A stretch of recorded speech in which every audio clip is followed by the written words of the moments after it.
దీపమును మంచము క్రింద పెట్టినట్లయితే ఆ వెలిగించబడిన దీపము ఆరిపోతుంది.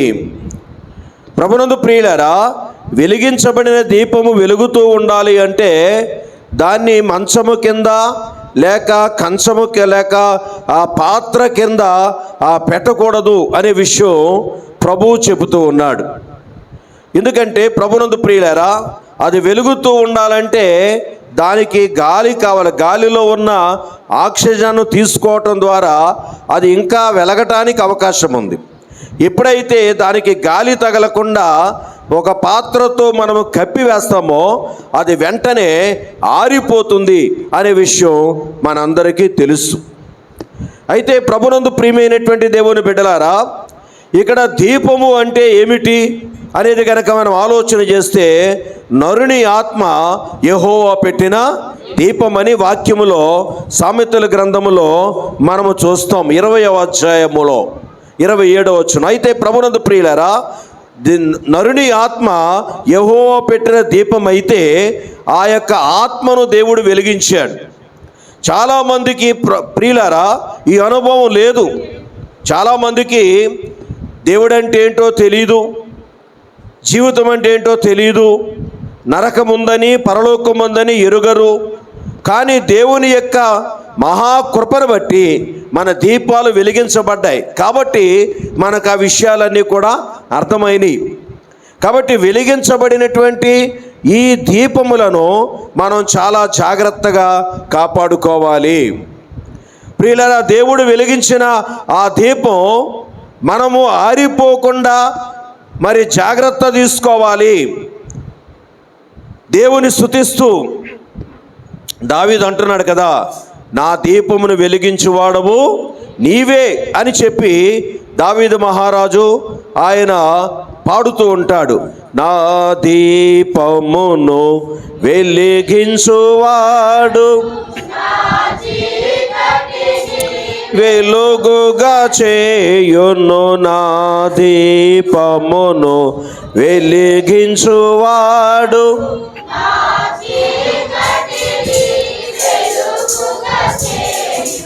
జలరాసుల నుండి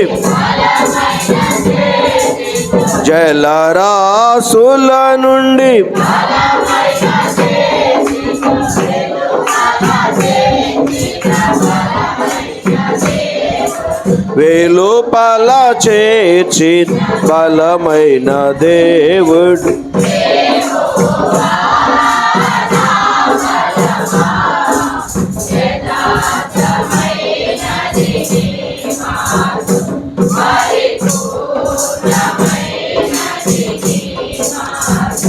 ఈ విధంగా మన దీపాలను వెలిగించిన దేవుడు ఒక మాట మనకు చెప్పాడు.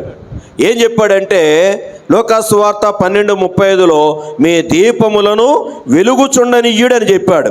కనుక ప్రభునందు ప్రియమైనటువంటి దేవుని బిడ్డలారా, వెలిగించబడిన మన దీపాలు వెలుగుచుండేటట్టుగా మనము జాగ్రత్త తీసుకోవాలి. అది ఆరిపోకుండా మనము జాగ్రత్త తీసుకోవాలి. అయితే ఎంతవరకు మన జీవితాల్లో ప్రభునందు ప్రియులారా మనము ఆ వెలిగించబడిన దీపాలను కాపాడుకుంటున్నాం? వెలిగించబడిన దీపాలు ఆరిపోకుండా ఎంతవరకు మనము జాగ్రత్త తీసుకుంటున్నాం అనేది చాలా జాగ్రత్తగా మనము గమనించాలి. ప్రియులారా, ఈ వెలిగించబడిన దీపాలు ఆరిపోకుండా ఉండాలి అంటే మనము కొన్ని జాగ్రత్తలు తీసుకోవాలి. 3 విషయాల్లో చాలా జాగ్రత్తగా ఉండాలి. ఆ 3 విషయాల్లో మనము జాగ్రత్తగా ఉంటే మన దీపము నిత్యము వెలుగుతూ ఉంటుంది. ప్రభునందు ప్రియులారా, ఆ 3 ఏమిటి అనేటువంటిది మనం చూస్తే, 1 మరి కంచము, 2వది మంచము, 3వది కొంచెము. మంచము విషయములో, కొంచెము విషయములో, కంచము విషయములో అనగా ఇక్కడ దానిని మరొకలాగున ఆయన చెప్పాడు. అదేంటంటే పాత్ర కింద పెట్టవద్దు అన్నాడు. ఈ పాత్ర అనేది ఏమిటంటే మనము మరి వంటలు వండుకునేటువంటి పాత్రలు అయి ఉన్నాయి. అనగా దేనికి సాదృశ్యంగా ఉంది అంటే అది తిండికి సాదృశ్యంగా ఉంది. ప్రియులారా, వెలిగించబడిన మన దీపాలు మనము కాపాడుకోవాలంటే మనము పాత్ర కింద పెట్టకూడదు. ఈ పాత్ర అనేది దేనికి సాదృశ్యంగా ఉందంటే అది ఒకటి మన పనులకు సాదృశ్యంగా ఉంది, రెండవది మన తిండికి సాదృశ్యంగా ఉంది. ప్రియులారా, ఈనాడు చాలామంది దేవుని కృప పొందినప్పటికీ కూడా ఆ దీపాలు ఆరిపోతున్నాయి. వారిలో ఆత్మీయత కనిపించటం లేదు, వారిలో భక్తి కనిపించటం లేదు. కారణం ఏంటంటే వారు మార్తమ్మ వలె విస్తారమైన పనులు పెట్టుకుంటారు. విస్తారమైన పనులు చూడండి, లూకాసు వార్త 10వ అధ్యాయములో మనము చూస్తే అక్కడ మార్తమ్మ మనకు కనిపిస్తూ ఉంటుంది. 41వ వచనం ఎవరైనా చదివితే త్వరగా చదవండి. అందుకు ప్రభువు, మార్తా మార్తా, నీవు అనేకమైన పనులను విచారము కలిగి తొందరపడుచున్నావు, కానీ అవసరమైనది ఒక్కటే. చూసారా, అంటే చాలామంది దేవుని వాక్యానికి ప్రాముఖ్యత ఇవ్వరు, ప్రార్థనా జీవితానికి టైం ఇవ్వరు. ఎంతసేపు కూడా ఏం వండుకోవాలి, ఆ పాత్రలు కడుక్కోవటం, వండుకోవటం అనేది వారి జీవిత ధ్యేయముగా చాలామంది ఉండటం వల్ల వారిలో భక్తి కనబడటం లేదు, వారిలో ఆత్మీయత కనబడటం లేదు. మార్తమ్మ చూడండి, అనేకమైన పనులు పెట్టుకున్నట్టుగా మనము చూస్తూ ఉన్నాం. ప్రభునందు ప్రియమైన దేవుని బిడ్డలారా, మన జీవితాల్లో పనులు చేసుకోవద్దు, పనులు ఉండవు అని నేను చెప్పను. కానీ ప్రభునందు ప్రియమైన దేవుని బిడ్డలారా, ఆ పనుల మీదే మనసంతా పెట్టొద్దు, ఆ పనుల మీదే మనసంతా పెట్టొద్దు. దేవుని వాక్యంలో సామెతల గ్రంథం 16వ అధ్యాయం 3వ వచనంలో నీ పనుల భారము యెహోవా మీద మోపమని చెప్పాడు. ప్రియులారా, గమనించండి, మన పనుల భారం ఎవరి మీద మోపాలంట? దేవుని మీద మోపాలంటే నీకు ఎంత పని ఉన్నా కానీ నువ్వు ముందు దేవునికి ప్రార్థన చేయి. మార్టిన్ లూథర్ గారు ఒక మాట అన్నారు. ఆయన ఏమన్నాడంటే, ఈరోజు నాకు ఎక్కువ పనులు ఉన్నాయి కాబట్టి నేను ఈరోజు కొంచెం ఎక్కువగానే దేవుని మీద ఆధారపడాలి. మన ఆలోచన ఎలా ఉంటుందండి? ఈరోజు పనులు ఎక్కువగా ఉన్నాయి కాబట్టి ప్రార్థన ఈవేళ చేసుకోలేనులే, రేపు చేసుకుంటానులే అని మనం అనుకుంటాం. కానీ మార్టిన్ లూథర్ గారు ఏమన్నారంటే, ఈరోజు నాకు చాలా పనులు ఉన్నాయి కాబట్టి ఈరోజు కొంచెం ఎక్కువగానే నేను దేవుని సన్నిధిలో గడపాలి, దేవుని మీద నేను ఆధారపడాలి అనేటువంటి ఆలోచన ఆ భక్తుడు కలిగి ఉన్నాడు. అదే అంటున్నాడు ఇక్కడ, నీ పనుల భారము యెహోవా మీద మోపము అని దేవుడు చెప్తున్నాడు. కనుక ఈ రోజున చాలామంది జీవితాల్లో మరి ఈ యొక్క వెలిగించబడిన దీపం వెలుగుతూ ఉండకుండా ఆరిపోయినటువంటి వారిగా ఉండటానికి గల కారణం ఏంటంటే పనులు పనులు పనులు. అయితే ప్రభునందు ప్రియమైనటువంటి దేవుని బిడ్డలారా, నీ ప్రతి పని కంటే కూడా దేవుని సన్నిధి ఎవరైతే ముఖ్యంగా ముందుగా విలువిస్తారో వారి దీపాలు నిత్యము వెలుగుతూ ఉంటాయి. వారి దీపాలు ఏమాత్రం కూడా ఆరిపోవు. ప్రతిరోజు కూడా మన పనుల కంటే కూడా దేవుని సన్నిధికి ప్రాముఖ్యత ఇచ్చేటువంటి వారిగా మనం ఉండాలి. ఈ పాత్ర అనేది తిండికి సాదృశ్యం. ప్రభునందు ప్రియమైన దేవుని బిడ్డలారా, తిండి అనేది చాలా మన ఆత్మీయ జీవితానికి శత్రువు అండి. మన ఆత్మీయ జీవితానికి ప్రధాన శత్రువు తిండి అనే విషయం మనము గమనించాలి. యాషావును మనం జ్ఞాపకం చేసుకుంటే, యాషావుకు దేవుడు మరి జ్యేష్ఠత్వాన్ని ఇచ్చాడు. అయితే యాషావు ఆ జ్యేష్ఠత్వాన్ని దేని కొరకు కోల్పోయాడు మనందరికీ తెలుసు. దేని కొరకు కోల్పోయాడండి? తిండి కొరకు, ఒక్క పూట కూటి కొరకు యాషావు తన జ్యేష్ఠత్వాన్ని కోల్పోయాడు. అంటే మరి తిండి అనేది ఎంత అవసరమో అంత ప్రమాదము కూడా. అది ప్రతి ఒక్కరికి అవసరమే. అయితే ఆత్మీయ జీవితంలో దాని విషయంలో మనం జాగ్రత్తగా ఉండకపోతే అది మనకంత ప్రమాదం అనే విషయం మనము గమనించాలి. ప్రియులారా, ఎక్కువగా తిన్నామనుకోండి మత్తు వస్తుంది, తెల్లవారుజామును కూడా మనకు మెలకువ రాదు. అదే ఒక ముద్ద రాత్రి టైంలో మనం కొంచెం తక్కువగా తిని పడుకోండి, మీకు 5 గంటలకే మెలకువ వచ్చేస్తుంది. కడుపు నిండుగా తినకూడదు, పేకల వరకు తినకూడదు. ఇంకా చాలా ఆకలిగా ఉంది, కొంచెం ఆగిపోదాం, ఎందుకంటే నాకు మెలకువ రావాలి కదా అని ఎవరైతే ఆగిపోతారో అటువంటి వారికి తెల్లవారుజామున మెలకు వస్తుంది. అలా కాదు, కడుపు నిండగా తినేసి పడుకుని తెల్లవారుజామున లేచి ప్రార్థన చేద్దాం అని అనుకుంటాం, కానీ అది మన వల్ల కాదు. ప్రియులారా, తిండి అంత శత్రువు, ఆత్మీయ జీవితాన్ని ఆర్పేస్తుంది, ప్రార్థనా జీవితాన్ని పాడు చేస్తుంది. కాబట్టి తినొద్దు అని దేవుడు ఎక్కడా చెప్పలా, కానీ మరి తక్కువ తినండి అని దేవుడు చెప్తున్నాడు. కనుక ప్రభునందు ప్రియమైనటువంటి దేవుని బిడ్డలారా, ఇది చాలా జాగ్రత్తగా మనము తీసుకోవాల్సిన విషయం. ఇది అంత పట్టించుకోం, కానీ ప్రభునందు ప్రియులరా, మరి సులువుగా చిక్కులు పెట్టు పాపం అంటే ఇదే. మనం చాలా సులువుగా చిక్కులు పెట్టే పాపం ఏంటంటే మన నోటిని మనము కొంచెం అదుపులో పెట్టుకోలేకపోవటం, మన కడుపును కొంచెం ఖాళీగా ఉంచలేకుండా ఉండటం అనేది సాతాను సులువుగా మనలను చిక్కులు పెట్టే పాపమై ఉన్నది. కాబట్టి ప్రభునందు ప్రియమైనటువంటి దేవుని బిడ్డలారా, మన జీవితాల్లో మనము తిండి విషయంలో చాలా జాగ్రత్తగా ఉండాలి. మన పితరులైన ఇశ్రాయేలుల జీవిత చరిత్ర చూస్తే వారు పతనమైపోవటానికి ప్రధాన కారణం తిండి అనే విషయం బైబిల్ చదివిన ఎవరికైనా తెలుసు.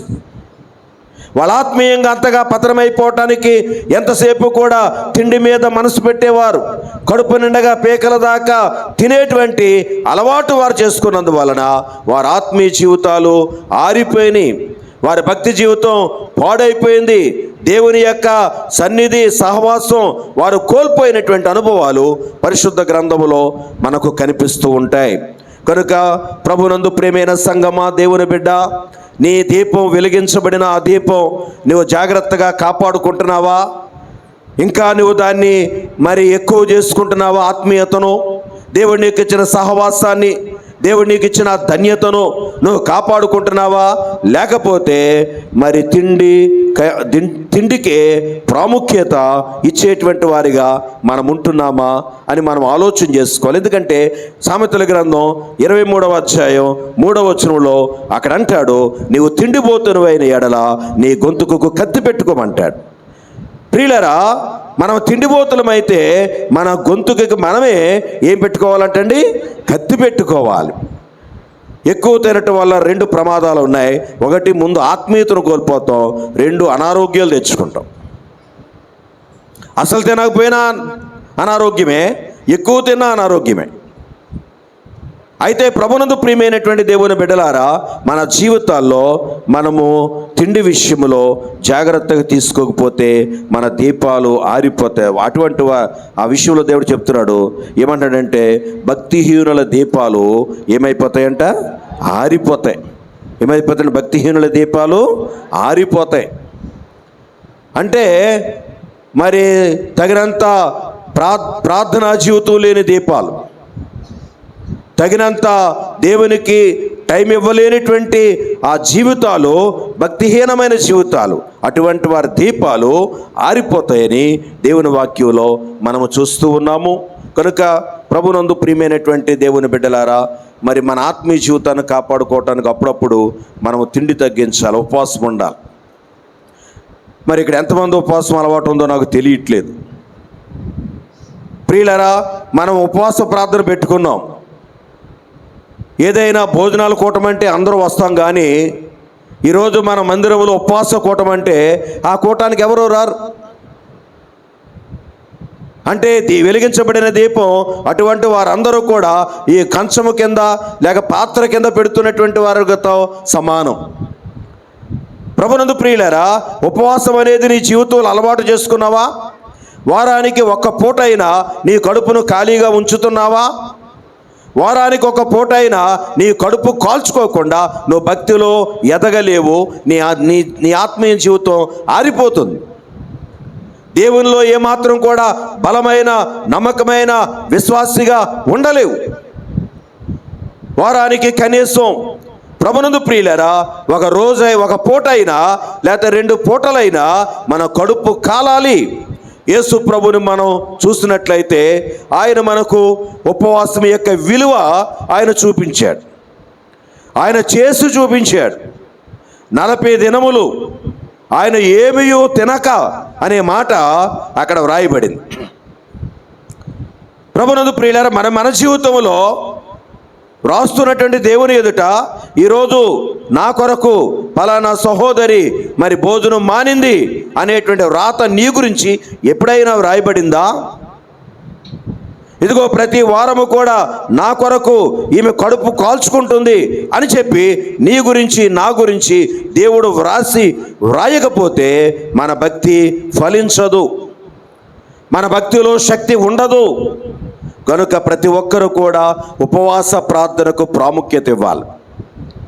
శనివారమో శుక్రవారమో ఏ రోజు నువ్వు నిర్ణయించుకుంటావో అది నీ ఇష్టం, కానీ తప్పనిసరిగా నువ్వు దేవుని సన్నిధిలో ఉపవాసం ఉంటున్నావా? ఉపవాసం అని చెప్పేసి ప్రియులారా మరలా అధికముగా టిఫిన్లు కూడా చేయకూడదు. ఒకవేళ మరి బలహీనులైతే వాళ్ళకి ఏదైనా కొంచెం ఒక 2 ఇడ్లీ తీసుకునే అవకాశం ఉంది, కానీ అంతకు మించి ఎక్కువగా తీసుకున్న మనం ఆత్మీయ జీవితంలో మనం అభివృద్ధి చెందాలి. ఎందుకంటే చూడండి, మొత్తం వచ్చేస్తుందండి. తిన్నా కానించి మనకు వచ్చేది ఏంటంటే నిద్ర వస్తూ ఉంటుంది, మొత్తం వస్తూ ఉంటుంది. కనుక ప్రథమ శత్రువు అది వేరే సంగతి. ప్రథమ శత్రువు ఏంటంటే తిండి అనేటువంటి విషయం మనం ఇక్కడ గమనించాలి. కనుక ప్రభునందు ప్రియమైనటువంటి దేవుని బిడ్డలారా, మరి అపోస్తులుడైనటువంటి పౌలు గారి యొక్క ఒక అనుభవాన్ని, ఒక వచనాన్ని ఈ రోజున మన మనస్సులోకి వెళ్ళటానికి ప్రయత్నం చేద్దాం. చూడండి, 2 కొరింథీ పత్రిక 11వ అధ్యాయము 27వ వచనం. ప్రయాసముతోనూ కష్టముతోనూ తరచుగా జాగరణములతోనూ ఆకలి దప్పులతోనూ తరచుగా ఉపవాసములతోనూ చలితోనూ దిగంబరత్వముతోనూ ఉంటిని. చూసారా, తరచుగా ఉపవాసం అంట, అప్పుడప్పుడు కూడా కాదు, తరచుగా అంటే వారానికి. ప్రియులారా గమనించాలి, మన జీవితాల్లో ఈ మాటలు రాయబడాలండి. దేవుడు మన బ్రతుకులు రాస్తున్నప్పుడు మన జీవితాల్లో ఉపవాసం అనేది దేవుని యొక్క వ్రాతలో వ్రాయబడుతుందా, లేకపోతే తిండిపోతులు అని వ్రాయబడుతుందా అని మనం ఆలోచించుకోవాలి. తిండితనం వల్ల ప్రభునందు ప్రియులారా మనకు మిగిలేది దరిద్రత. మొట్టమొదటి ఆత్మీయ దరిద్రత, రెండవది మరి మామూలు లోక దరిద్రత కూడా వస్తుందండి. తిండి ఎక్కువ తిన్నాం అనుకోండి, గందల కడ లేగలేం, పనిలోకి వెళ్ళాలని పెంచదు, లేటుగా లెగుస్తాం. మరి లెగిసినా కానీ దాని ప్రభావం, దానికి ముందు తిన్నటువంటి దాని ప్రభావం మన శరీరంలో ఉంటుంది అని బద్దకిస్తూ ఉంటాం. కనుక ప్రభునందు ప్రియమైనటువంటి దేవుని బిడ్డలారా, అది మనకు ఎంతో అపాయము, ప్రమాదము, భయంకరమైన శత్రు అనే విషయం మనం గుర్తుపెట్టుకుని దాని విషయంలో బహు జాగ్రత్త అనేది మనమందరము కూడా తీసుకోవాలని ఇది నాని పరిశుద్ధాత్మ దేవుడు ఆయన మనతో మాట్లాడతాడు. యాషావు ఒక్క పూట కూటి కొరకు ఏం చేశాడంటే జ్యేష్ఠత్వాన్ని పోగొట్టుకున్నాడు. అలాగా మనము వారానికి ఒక్క పూట ఉపవాసం ఉండకుండా ఉండి యాషావులం అయిపోతున్నాం. కనీసం వారానికి ఒక్క పూట అయినా ఉపవాసం ఉండని వాళ్ళందరూ కూడా యాషావులే. కనుక ప్రభునందు ప్రియమైనటువంటి దేవుని బిడ్డలారా, మన జీవితాలను మనము దేవునికి సమర్పించుకోవలసిన వారిగా ఇది నాని పరిశుద్ధాత్మ దేవుడు మనతో మాట్లాడు. రెండవది మంచం. పాత్ర కింద పెట్టడు, ఇంకెక్కడ పెట్టడని చెప్తున్నాడండి, మంచము క్రింద పెట్టడు అని వాక్యంలో చెప్తున్నాడు. ఈ మంచము అనేది సోమరితనానికి, నిద్ర జీవితానికి సాదృశ్యం.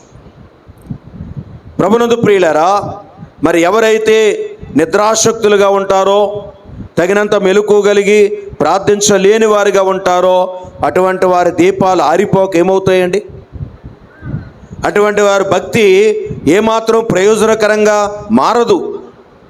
మెలకుగుండి ప్రార్థన చేసుకునే వాళ్ళు ఎంత చదువులేని వాళ్ళైనా ఏ కోణములో వాడుకోవాలో, ఎంతగా వాడుకోవాలో అంతగా దేవుడు వాడుకుంటాడు. ఒక తల్లి బహు పేదరాలు, వృద్ధురాలు ప్రియులరా, అయితే ఆమె రక్షణ అనుభవం కలిగింది. ఆమెకి ఏ దేవుని సేవ ఎలా చేయాలో తెలియదు, కానీ ఒకటే చేసింది. ఆమె చేసిందల్లా ఏంటంటే కన్నీరు కార్చి ప్రార్థన చేయటమే, కన్నీరు కార్చి ప్రార్థన చేయటమే. ప్రభునందు ప్రియులరా, మరి ఆమె చనిపోయింది. తర్వాత తన కుమారుడు, తన తర్వాత తన కుమారుడు, ఆ మూడవ తరం వచ్చేసరికి ఆ యొక్క బిడ్డను దేవుడు, ఆ తల్లి అప్పుడు చేసిన ప్రార్థన ఆ బిడ్డకు ఆశీర్వాదంగా మారి ఆ బిడ్డను దేవుడు మరి బలమైనటువంటి సేవకుడిగా, దేశ విదేశాలు తిరిగి మరి సేవ చేసేటువంటి ఒక సేవకుడిగా ఆ బిడ్డ ఈ రోజున వాడబడుతున్నాడు. దానికి కారణం ఏంటి అని అంటే, ఒక 3-4 తరముల క్రితం తన తల్లి చేసినటువంటి ఆ ప్రార్థన అది ఎప్పటికీ వ్యర్థం కాదు. ఈ రోజున మనం సరైన ప్రార్థనా పరులం కాకపోతే మన బిడ్డలను దేవుడు వాడుకోడు. మన కుటుంబానికి ఏ పేరు ఊరు రాదు. ఏ మాత్రం కూడా మన జీవితాల మట్టిలో కలిసిపోవలసిందే. కానీ మనము గనక దేవుని పట్ల నమ్మకముగా ఉన్నట్లయితే దేవుడు ఎప్పటికైనా ఆ పరిస్థితులను, ఆ విధానాలను ఆయన ఎంతగానో ఆశీర్వదించే దేవుడని తెలియక చాలామంది సోమరులుగా ఉంటారు, మత్తులుగా ఉంటారు, నిద్రపోతూ ఉంటారు. ఇంకా కొంచెం సేపు కునికెదను, ఇంకా కొంచెం సేపు పొరండెదను అని చెప్పేసి ఈనాడు అనేక మంది అనుకుంటున్నారని దేవుని వాక్యంలో మనము చూస్తూ ఉన్నాం. కనుక ప్రభునందు ప్రియమైనటువంటి దేవుని బిడ్డలారా, మన జీవితాలను నిద్రకు గనక మనము ఇచ్చినట్లయితే, దేవుని కంటే ఎక్కువగా సుఖాన్ని గనక ఎక్కువగా ప్రేమిస్తే, ఈ మంచం అనేది సోమరతనం. చూడండి, సామెతల గ్రంథంలో ఏమన్నాడు, ఒక చక్కని మాట ఉంటుంది కదా. సామెతల గ్రంథము 26వ అధ్యాయము 14వ వచనం. ఉతక మీద తలుపు తిరుగును, తన పడక మీద సోమరి తిరుగుతాడు. ఎక్కువసేపు మంచాన్ని అట్టుకునే వాళ్ళు ఎవరు కూడా బాగుపడరండి. ఎక్కువసేపు మంచంతో టచ్ ఉన్నటువంటి వాళ్ళు ఎవ్వరు కూడా బాగుపడలేదు. ఎవ్వరూ బాగుపడరు, ఎప్పటికీ బాగుపడరు.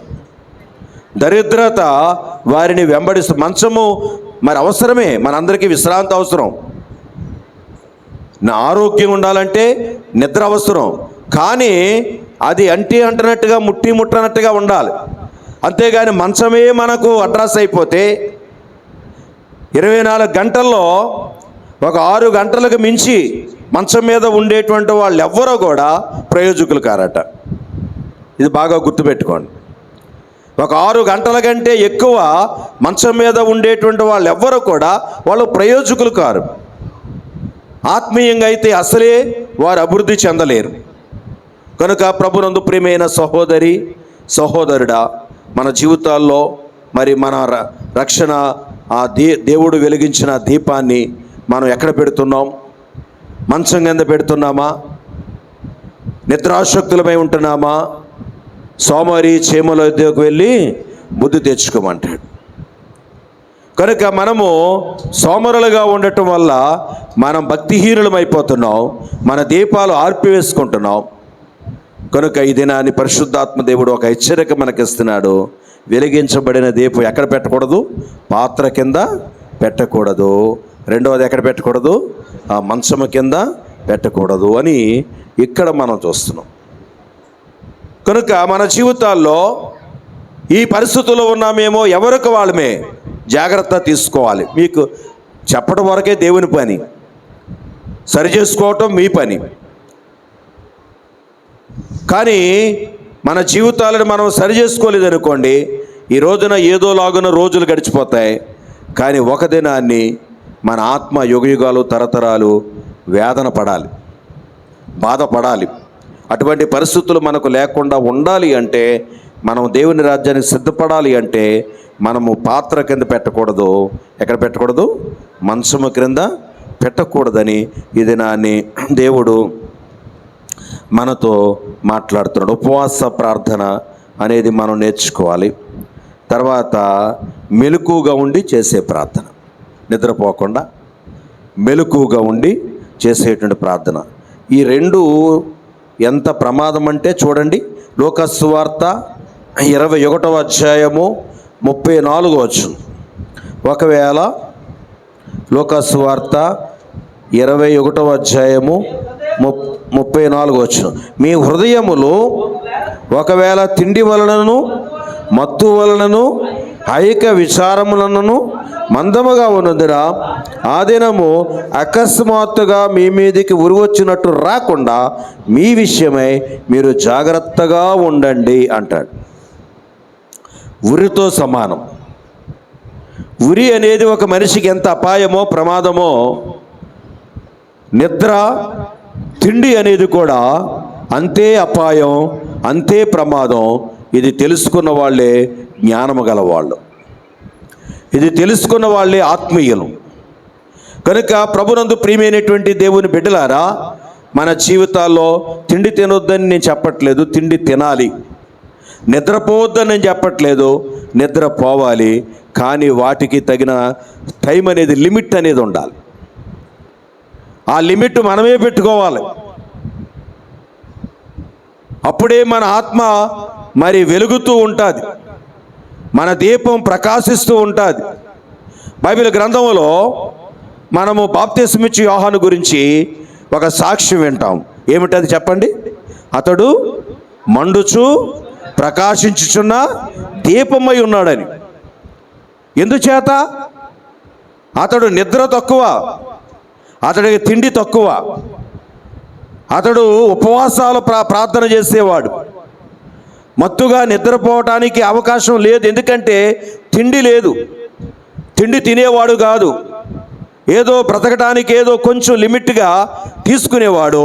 ఆ టైం అంతా కూడా మెలకుగా ప్రార్థన చేసుకునేవాడు. కాబట్టి బాప్తిస్మిచ్చు యోహాను ఆ దీపము ఎలాగుందంట? మండుచు ప్రకాశిస్తూ ఉంది. ఈరోజున మన దీపాలు ఆరిపోవటానికి గల కారణం ఏంటంటే, మనము వాటి విషయంలో తగిన మెలకు కానీ జాగ్రత్త కానీ మనం తీసుకొచ్చి ఎంత చెప్పినా ఈ చెవితో వింటాం, ఆ చెవితో విడిచిపెట్టేస్తాం. మరి దుష్టుడు చాలా యుక్తిగా పనిచేస్తాడు. సులువుగా చిక్కులు పెట్టే పాపాలు, వ్యభిచారం అది పెద్ద పాపం, దాని జోలికి వెళ్ళాం.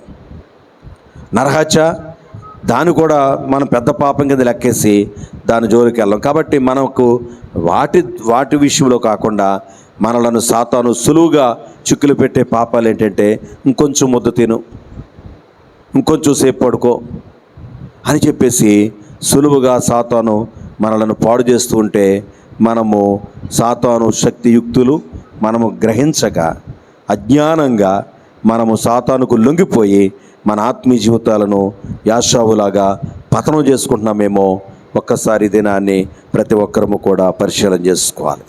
ఈరోజున ఇక్కడ యాషావు లాంటి భక్తి చేస్తున్నామా, లేక బాప్తిస్మిచ్చు యోహాను లాంటి భక్తి నువ్వు చేస్తున్నావా?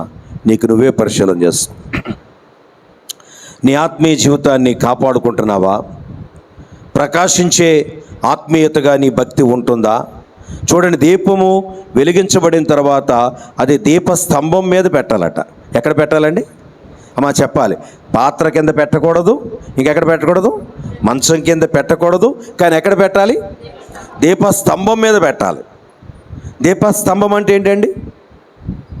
చూడండి, ప్రకటన గ్రంథం 1వ అధ్యాయము గనక మనం చూస్తే, ప్రకటన గ్రంథములో 1వ అధ్యాయములో 20వ వచనం గనక మనం చదివితే, అనగా నా కుడి చేతిలో నీవు చూచిన 7 నక్షత్రములను గూర్చిన మర్మమును, ఆ 7 సువర్ణ దీపముల సంగతియు వ్రాయము.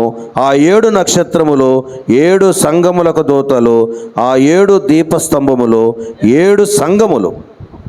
దీపస్తంభము మీద పెట్టాలి అంటే, ఇక్కడ దీపస్తంభం అంటే సంఘం అంటున్నాడు. అంటే రక్షించబడిన తర్వాత నీ జీవితం ఎక్కువగా సంఘానికి ఉపయోగపడాలి, సంఘ క్షేమం కొరకు ఉపయోగపడాలి, సంఘములో ఉన్న వెనక ఉన్న వారికి ఒక మంచి మాదిరిని, వెలుగును చూపించే బిడ్డగా నువ్వు ఉండాలి. కానీ సంఘం అంటే మనకు లెక్కలేదు, మందిరం అంటే మనకు పట్టింపు లేదు. అలాంటప్పుడు మన దీపాలు ఆరిపోవా? నేను ఒకరికి మాదిరిగా ఉండాలి అనుకున్న వాళ్ళు ఎంతో ఆత్మీయంగా ఉండటానికి అవకాశం ఉంది. ఆ ఆలోచన లేనివారు, ఆ గురి లేనివారు, వారు ఆత్మీయంగా ఆరిపోతారు, భక్తిలో పాడైపోతారు. ఒక ఆలోచన మనకు ఉండాలి. ఇదిగో నా వెనుక ఎవరైతే మందిరానికి వస్తున్నారో వారికి నేను ఒక మంచి మాదిరిని చూపించాలి. శుక్రవారం ప్రార్థన నేను పాల్గొంటూ వారికి మాదిరి చూపించాలి. అలాగే ఏదైనా పరిచర్య నేను మాదిరి చూపించాలి అనేటువంటి వారికి ఉండాలి. అనగా దీప స్తంభం మీద ఆ వెలిగించబడిన దీపం పెట్టాలి అంటే అర్థం ఏంటంటే మందిరములో చాలా బాధ్యత కలిగిన వారిగా ఉంటేనే మన దీపాలు ఆరిపోకుండా ఉంటాయి. మనమే వెళదామా వద్దా అన్నట్టుగా మందిరానికి వస్తూ ఉంటే ప్రభునందు ప్రియులారా, మనము కంచం మరి ఆ పాత్ర కింద లేక కంచము క్రింద ఆ మంచము క్రింద పెట్టినటువంటి జీవితాలుగా మన దీపాలు ఆరిపోతాయి అన్నమాట. కాబట్టి మందిరము అనేది మరి దీపస్తంభం అయితే దీపస్తంభం మీద పెట్టబడాలంట.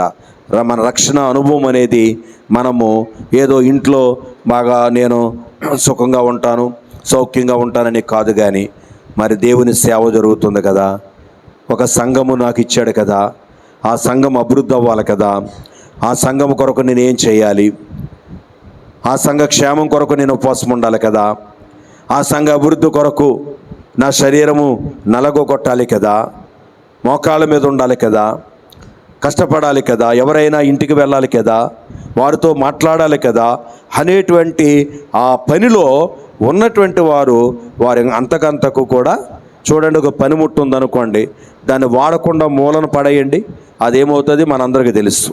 ఏమవుతుందండి? తుప్పు పట్టేస్తుంది. దాన్ని వాడండి, అది ఇంకా ఏమవుతుంది? మెరుగవుతుంది, మెరుగుపట్టబడతా ఉంటుంది. అంతే. అలాగే మన జీవితాల్లో కూడా ప్రభునందు ప్రియమైన దేవుని బిడ్డలారా, మరి వెలిగించబడినటువంటి మన భక్తి జీవితం, ఆత్మీయ జీవితం మనము దీపస్తంభం మీద మనము పెట్టాలి. అందరికీ కనబడాలి, ప్రకాశంగా ఉండాలి. అంటే మాదిరికరమైన జీవితం మనం జీవించాలని దేవుడు ఆశపడుతున్నాడు. అలాంటి భక్తి నువ్వు చేస్తూ ఉంటే దేవునికి స్తోత్రం. మరి పరిస్థితులు మరి దేవుని రాకడ పరిస్థితులుగా కనబడుతున్నాయి. మరి అది మాత్రమే కాదు, ఏ క్షణములో దేవుడు ఎవరిని పిలుస్తాడో తెలీదు. కాబట్టి ఇలాంటి పరిస్థితుల్లో మనము లోక సంబంధమైనటువంటి ఈ ఆశలతోనూ సుఖాలతోనూ తిండితోనూ మనము జీవించడం కాదు, కానీ కనీసం శేష జీవితం కొంత అయినా దేవుని పనిముట్లుగా దేవుని సాధనాలుగా మనం బ్రతకాలని చెప్పి దేవుడు ఆశపడుతూ ఈ దినాన్ని ఈ వాక్య భాగాన్ని మన ముందుకు ఆయన తీసుకుని వస్తున్నాడు. కనుక ప్రభునందు ప్రియమైనటువంటి దేవుని బిడ్డలారా, దీపం వెలిగించిన తర్వాత ఎవరు కూడా దాన్ని ఏం చేయకూడదంటండి, మంచం కింద కొంచెము కింద పెట్టకూడదు. కొంచెం అనేది మరి వేరే చోట ఉంటుంది. కొంచెం అంటే వ్యాపారం, కొంచెము అనేది మరి వ్యాపార సంబంధమైన లోక సంబంధమైన అంటే డబ్బు సంపాదన, కొంచెం అనేది డబ్బుకు సంబంధించి. కనుక చాలామంది ఈ డబ్బు మనసు ఉండటం వల్ల వాళ్ళ భక్తి ఆరిపోద్ది. వాళ్ళ ఆత్మ డబ్బు మనసు ఉన్నటువంటి వాళ్ళు ఎవరు కూడా ఆత్మలో అభివృద్ధి చెందలేరు. మాకరించి ప్రార్థన చేసుకునే బదులు ఆ టైం ఇంకేదో పని చేసుకుని 10 రూపాయలు తెచ్చుకుందాం అనుకుంటారు.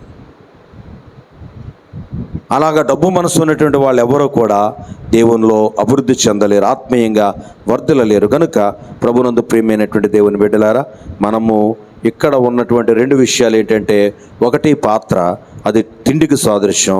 2 మంచం, అది నిద్రకు సాదృశ్యం. ఈ తిండి నిద్ర మనం జయించకపోతే మన దీపాలు ఆరిపోతాయి. కనుక మన దీపాలు ఎక్కడ పెట్టాలంటే దీపస్తంభం మీద పెట్టాలి. దీపస్తంభం అంటే సంఘం అయి ఉంది. సంఘము కొరకు మన మనసు పెట్టాలి.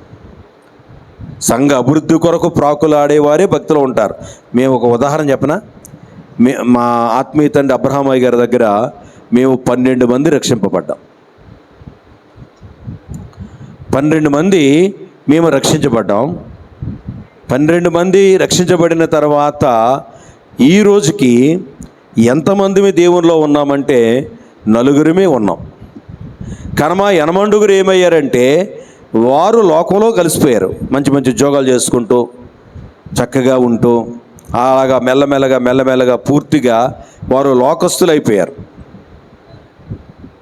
కారణం ఏమిటి అంటే, ప్రభునందు ప్రియమైన దేవుని బిడ్డలారా, మేము 4 కూడా దేవుని పనిలో ఉన్నాం. 1 నేను, 2వది మా తమ్ముడు, 3వది వైజాగ్లో సేవ చేస్తున్న విఎస్ ప్రసాద్ గారు, 4వది మత్తిరాజు గారు, తణుకులో సేవ చేస్తున్న మత్తిరాజు గారు. మేము 4 సేవలో ఉన్నాం కాబట్టి ఈరోజు వరకు మా ఆత్మీయ జీవితాలు కాపాడుకోవటమే కాదు, కొన్ని దీపాలు వెలిగిస్తున్నాం. కానీ మరి మామూలుగా ఉందాములే అనుకుని పాపం వాళ్ళు ఏమయ్యారంటే పూర్తిగా వారు లోకంలో కలిసిపోయారు.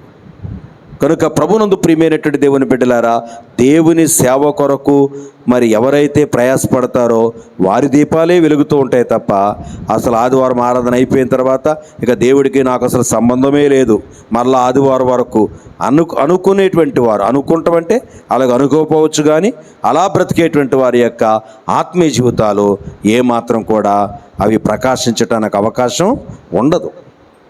ప్రతిరోజు మనం దేవుని పనిలో ఉండాలి, ఏదో విధంగా దేవుని పనిలో ఉండాలి. కనీసం ఒంటరిగా మోకాల మీద అయినా దేవుని పని చేయాలి. ఆ విధంగా దేవుని పని మనం చేస్తూ ఉంటే సంఘ క్షేమం కొరకు మన మనస్సులో మనం ఆశ కలిగి ఉంటే దేవుడు ఏం చేస్తాడంటే మరి మన దీపాలు ఇంకా వెలుగుతూ ఉంటాడు. కనుక దీపాలు ఆరిపోకుండా ఉండాలి అంటే ప్రభునందు ప్రియులారా, ఈ దీపస్తంభం మీద పెట్టబడాలి. మరి ఈ యొక్క దీపాలు ఆరిపోకుండా ఉండాలంటే చూడండి, దాంట్లో నూనె లేకపోతే ఏ దీపమైనా ఆరిపోతుంది. నూనె దానికి వేస్తూ ఉండాలి, అప్పుడే ఆ దీపం అనేది కాలుతూ ఉంటుంది. ఆ ఒత్తి నూనెలో తడిస్తేనే ఆ దీపము వెలగటానికి అవకాశం ఉంది. ఆ ఒత్తి నూనెలో తడవకపోతే ఆ దీపం ఆరిపోద్ది. ఒత్తి అనేది దేనికి సాదృశ్యంగా ఉంది? మన యొక్క మనస్సుకు సాదృశ్యం. మన మనస్సు ఎప్పుడు కూడా దేవుని యొక్క ఆత్మతో మరి ప్రేరేపణలో ఉంటేనే మన మరి ఆత్మీయ జీవితంలో మరి ఆత్మీయత అనేది ఉంటుంది. మన మనస్సు మరి అటువంటి ఆ దేవుని తలంపులు లేకుండా ఉంటే మన భక్తి జీవితం ఆరిపోయే ప్రమాదం ఉన్నది. కనుక ప్రభునందు ప్రియమైనటువంటి దేవుని బిడ్డలారా, దీపస్తంభం మీద మనము పెట్టాలని చెప్పేసి దేవుడు వాక్యం సెలవిస్తుంది. కనుక మీరు మీ హృదయ పరిస్థితి మీరే చూసుకోవాలి, మీరే జాగ్రత్తగా పరిశీలన చేసుకోవాలి. ఈ రోజున మరి చెబుతున్న దేవుడు ఒక రోజున మీ విషయాలు నీకు చెప్పాను కదా అని దేవుడు మిమ్మల్ని ఎక్కడుగుతాడనే విషయం మీరు మర్చిపోవద్దు. ఒక రోజున మరి దేవుని ఎదుట నిలబడినప్పుడు ఈ విషయాలన్నీ కూడా నీకు తేటగా చెప్పినప్పుడు కూడా నీవెందుకు మరి శ్రద్ధ తీసుకోలేదు అని చెప్పేసి దేవుడు ఆ రోజున నీవెంత గట్టి కేకలు పెట్టినా కానీ దయదలచుడు అనే విషయం బైబిల్ గ్రంథంలో తేట తెల్లంగా మనము చూస్తున్నాం. ఇదే అనుకూలమైన సమయం, ఇదే రక్షణ దినం. మన సమయాన్ని సద్వినియోగం చేసుకుని మన ఆత్మీయ జీవితాన్ని మెరుగుపరుచుకునేటువంటి వారుగా ఉంటున్నామా, లేకపోతే తిండి వల్ల మత్తు వల్ల శరీరాన్ని మరి పోషించుకోవటం వల్ల ఆత్మను కృషించుకునేటువంటి ఆ పరిస్థితుల్లో మనం ఉంటున్నామా అని చెప్పేసి ఎవరు మట్టుకు వారమే జాగ్రత్తగా మనం పరిశీలన చేసుకోవాలి. అందుకనే పౌలు భక్తుడు తన అనుభవాన్ని మనకు జ్ఞాపకం చేస్తున్నాడు. చూడండి, దేవుని వాక్యంలో కొరింథీయులకు రాసిన రెండవ పత్రిక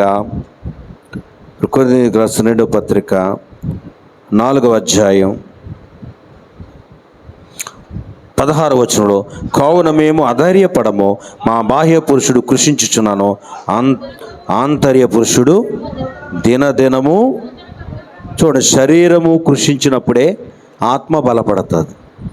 శరీరాన్ని కొంచెం తిండి తగ్గిస్తే, శరీరానికి కొంచెం నిద్ర తగ్గిస్తే ఆత్మ కొంచెం బలపడుతుంది. శరీరానికి కొంచెం తిండి ఎక్కువ పెడితే, శరీరానికి కొంచెం నిద్ర ఎక్కువిస్తే ఆత్మ బలహీనమైపోద్ది. అందుకని పౌలు అనేక మందికి బోధించిన తర్వాత నేను ఎక్కడ భ్రష్టుని అయిపోతున్నానని, నా శరీరాన్ని నేను నలగొట్టుకుంటున్నానని దాంట్లో ఏముంది? ఒకటి ఉపవాసాలు ఉంటున్నాడు, రెండవది నిద్ర మానేసి ప్రార్థన చేస్తున్నాడు. శరీరం నలగొట్టడం అంటే ఒకటి ఉపవాసం ఉంటున్నాడు, రెండవది మరి మంచాన్ని విడిచిపెట్టి మోకాళ్ళ మీద ఉంటున్నాడు.